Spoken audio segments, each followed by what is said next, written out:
Salve, salve galerinha, tudo bem com vocês? Vamos dar sequência aos nossos estudos, capítulo 5, frente 2, absolutismo monárquico. Nós vamos falar agora do terceiro pilar de sustentação do antigo regime, que é a presença, desse sistema político que legitimou toda a organização social, econômica, que a gente falou até agora dentro da dinâmica do antigo regime, tá? Bom, na Idade Média, as relações entre a nobreza e os reis se pautavam na questão dos acordos de suzerania e vassalagem, Isso foi substituído. A partir do momento que nós temos aí a centralização monárquica acontecendo, o rei tem que mudar o seu modus operandi para ter o apoio dessa nobreza, dessa aristocracia. Então nós temos a consolidação de um novo modelo de nobreza, que é a nobreza cortesã, substituindo a nobreza cavaleiresca da Idade Média. Então a relação de suzerania e vassalagem, ela era construída em laços, sobre laços de fidelidade e de serviço militar. Não sei se vocês se lembram sobre isso. Agora, a relação entre rei e nobreza se dá através de vantagens e privilégios. É um outro modelo de relação entre rei e nobreza. Tudo bem? Beleza? Então, nós temos a formação dessas nobreza cortesã. De modo geral, o absolutismo ele é bem fácil de estabelecer o seu conceito, O que é o absolutismo? É uma modalidade política onde o rei concentra todas as três esferas de poder sobre si mesmo. Tanto o legislativo, o executivo e o judiciário vão ser executados por um só monarca. Ah, é uma ditadura, professor? Não é uma ditadura, porque aqui você tem um monarca, que é um cargo hereditário. Uma ditadura, geralmente, você está associado à questão de golpe de Estado, enfim. Então não é uma ditadura, mas a ditadura ela tem sim um caráter absolutista, de concentração de poder. Mas aqui nós temos, nesse momento histórico, justamente a presença dessas monarquias europeias centralizadas e a figura desses reis que vão acumulando poder cada vez mais, subjugando a nobreza ao seu controle, subjugando a igreja, e a igreja também mantém ali uma relação dúbia, com essas monarquias absolutistas. Inicialmente tenta frear esse processo, mas depois se aproveita, se aproxima dessas monarquias absolutistas para obter também a proteção e privilégios, E aí, portanto, nós temos essa concentração absoluta de poder nas mãos do rei. Mas para justificar essa nova modalidade de Estado, essa nova modalidade política, é necessário que você tenha um conjunto explicativo muito bem estabelecido para mostrar para o súdito, para aquele que vai ser governado, o porquê de aceitar esse governo. Então você tem principalmente a igreja legitimando a ação dos reis, como serem ungidos, serem os escolhidos de Deus para governar. Nós vamos falar da teoria do direito divino dos reis, criadas pelo Bossuet. E também nós temos filósofos, pensadores, que vão mostrar que é necessário sim você ter um Estado centralizado, um Estado forte, para gerir a sociedade. Os contratualistas famosos como Thomas Hobbes e Maquiavel. Vamos falar deles aqui, rapidamente. Os teóricos do absolutismo, os caras que assumiram a responsabilidade de explicar essa bagaça e falar para a sociedade tem que obedecer sim o rei. O Maquiavel, ele é autor da obra O Príncipe, que é na verdade um manual que ensina o que é necessário um governante fazer para ele seja um bom governante. Não no sentido de promover um bom governo para a população, mas para se perpetuar no poder também. Então ele trabalha com dois viés. O primeiro viés é a ideia de fortuna e virtude. A virtude é a ação do indivíduo.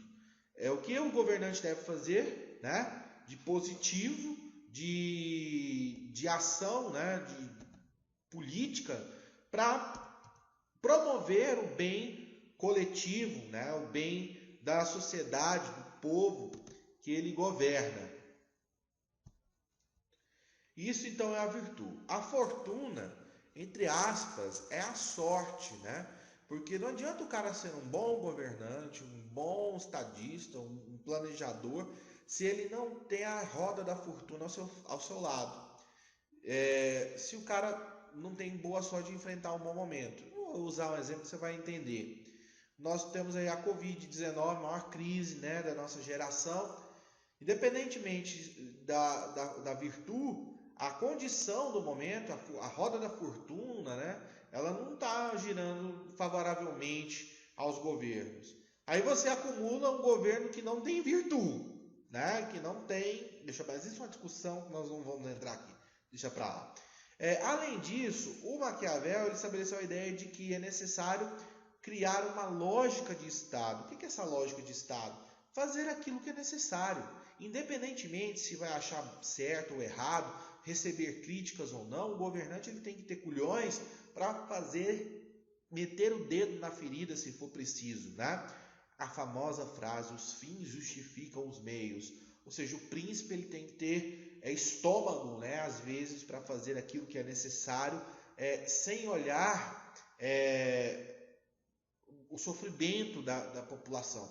A quarentena, por exemplo, a gente pode usar esse exemplo, né? Quando o governo decreta a quarentena, o recolhimento das pessoas, isso gera sofrimento, isso gera críticas, isso gera descontentamento.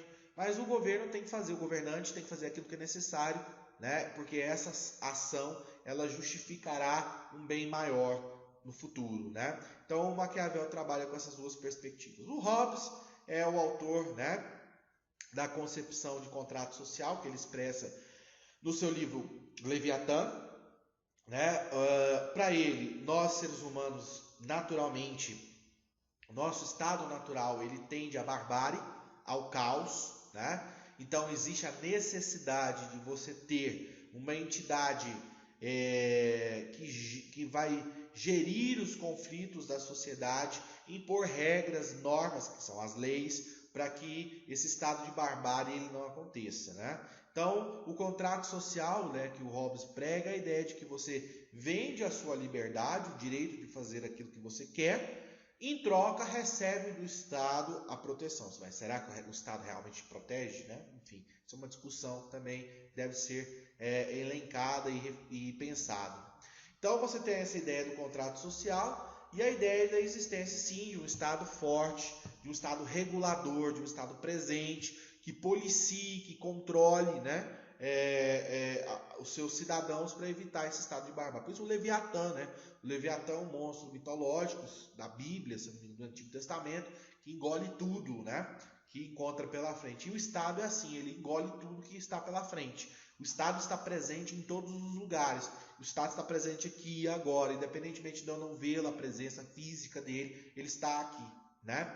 E por último, nós temos o Bossuet, que é o cara que vai criar a tese, né, do direito divino dos reis, a ideia de que o rei governa, ele tem que governar porque ele é um representante de Deus, alguém ungido, escolhido por Deus para governar. E se Deus escolheu o cara, quem é você, Zé Ruela, para questionar Deus e falar que o seu governante está fazendo algo errado? Né? Então, a ideia de que o poder do rei é inquestionável porque ele é divino.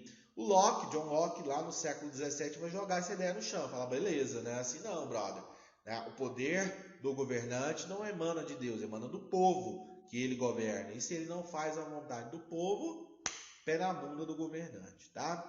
Para a gente encerrar esse vídeo, eu vou falar aqui um pouco do absolutismo francês, né? E na próxima aula a gente continua falando aí do absolutismo inglês. O absolutismo francês, ele vai ser caracterizado, né? O auge, o apogeu, né? No período da dinastia Bourbon, especificamente no governo do Luís XIV. Mas como é que vai acontecer essa dinâmica até lá, né? Vamos relembrar. A formação da monarquia francesa está intimamente ligada com a Guerra dos 100 Anos. Nós falamos sobre isso, tá? A Guerra dos 100 Anos, na sua segunda fase, ela tem uma liderança importante, que é a liderança da Joana d'Arc. O rei Carlos X, né, temendo, né, que a Joana d'Arc ganhasse mais força do que ele mesmo como rei, arma lá uma arapuca e entrega a Joana d'Arc para os ingleses, e ela acaba sendo levada para a Inglaterra e queimada lá como herege, né? O Carlos X, pertencente à dinastia dos Valois, dá sequência à centralização monárquica, né? Então, a dinastia dos Valois conclui esse processo de centralização monárquica, mas a centralização monárquica também vai ser afetada pelas guerras religiosas dentro da França. Lembrando, a gente falou Reforma Protestante, vai haver um conflito entre cristãos católicos e cristãos protestantes na França, perdão, a chamada Noite de São Bartolomeu, um massacre, mais de 30 mil franceses huguenotes, né, protestantes, foram mortos nesse episódio, né? Então esse clima de instabilidade total. Após a morte do Carlos IX, o poder da França ele vai ser disputado aqui, né, pelos sucessores, que no caso, né, o seu herdeiro é o Henrique III, né? Você tem um outro nobre que é o Henrique de Guise, que era católico, e um nobre de origem protestante que era o Henrique de Bourbon. A disputa do trono entre esses três Henriques, né, vai gerar a guerra dos três Henriques. Os franceses são ótimos para batizar conflitos, né? E dessa disputa, no final, quem corre ao trono, né, sobe ao trono com o título de Henrique IV é o Henrique Bourbon, né? Começando aí a dinastia Bourbon. Uma das primeiras medidas do Henrique IV é a assinatura do Edito de Nantes, uma lei que estabelece a liberdade de culto, né, dentro da França, para encerrar esses conflitos religiosos. O seu sucessor, né, que é o Luís XIII, vai então começar a estabelecer o absolutismo, a concentração do poder. Existia na França a chamada Assembleia dos Estados Gerais, né? Essa Assembleia representava os três setores da sociedade francesa: nobreza, clero, povo. Então, Luís XIII ele vai gradativamente anular, né, o poder da Assembleia Geral e concentrar em si mesmo cada vez mais poder. E quem conclui essa ideia é o Luís XIV, né? O Rei Sol, tá? O cara que vai ser o símbolo do absolutismo francês. Então, Luís XIII vai, com o apoio do cardeal Richelieu, né, concentrar cada vez mais poder nas suas mãos, tirando esse poder da Assembleia dos Estados Gerais. E o seu sucessor, Luís XIV, um cara que governou muito tempo, né, a França, mais de 50 anos, vai ser responsável por implementar o absolutismo com todas as suas características dentro da França, o mercantilismo, que na França recebe o nome de colbertismo, né, graças ao ministro da Fazenda Colbert, que tinha uma política de incentivo da produção de gêneros, né, de produtos de luxo. Por isso que a França é essa coisa, né, status, de moda, de dita etiqueta, coisa toda, essa frufru, né, essa coisa, todas essas coisas supérfluas, né, foram estabelecidas na França, tá? E esse rei, ele vai associar sua imagem à imagem do Estado. L'État soit moi, né? Nossa, que francês, hein, cara? O Estado sou eu, né? Talvez o primeiro governante que pensa a ideia de marketing pessoal, né? De associar a ideia do Estado à sua própria pessoa. E como é que ele fazia isso? Através do luxo, né? Das demonstrações. Quanto mais luxuoso, mais rico, mais pomposa fosse a corte, mais o rei demonstrava seu poder. E aqui eu vou mostrar algumas imagens que reforçam essa ideia, né, do Rei Sol. Aí figura, né, o retrato do Luís XIV, esse tiozão aí com esse cabelo um pouco do... Olha o sapatinho do cara, né? Olha que coisa linda, maravilhosa, né? A residência, esse aqui é o tal do famoso Palácio de Versalhes, com mais de 500 quartos, né? Tinha um corredor imenso, quase 1 quilômetro, para o rei caçar raposa no inverno. Olha que coisa maravilhosa, né? Aqui você tem os jardins, o Salão dos Espelhos, né? O lugar onde ele faz as resenhas, as suas festinhas, tá? O problema é que toda essa ostentação, todo esse luxo, o envolvimento da França em guerras mal sucedidas, como a Guerra dos 30 anos, depois a Guerra de Independência dos Estados Unidos, gera um rombo gigante nas contas do Estado da França, e os sucessores, tanto Luís XV, Luís XVI, vão herdar cada vez mais um Estado deficitário. Crise essa que chega a um nível extremo de que no final do século XVIII, 1789, o Luís XVI se vê forçado a convocar a Assembleia dos Estados Gerais depois de 140 anos, né? E aí já dentro da dinâmica da Revolução Francesa. Beleza, pessoal? Vou encerrar por aqui. Fiquem com Deus. Até a próxima.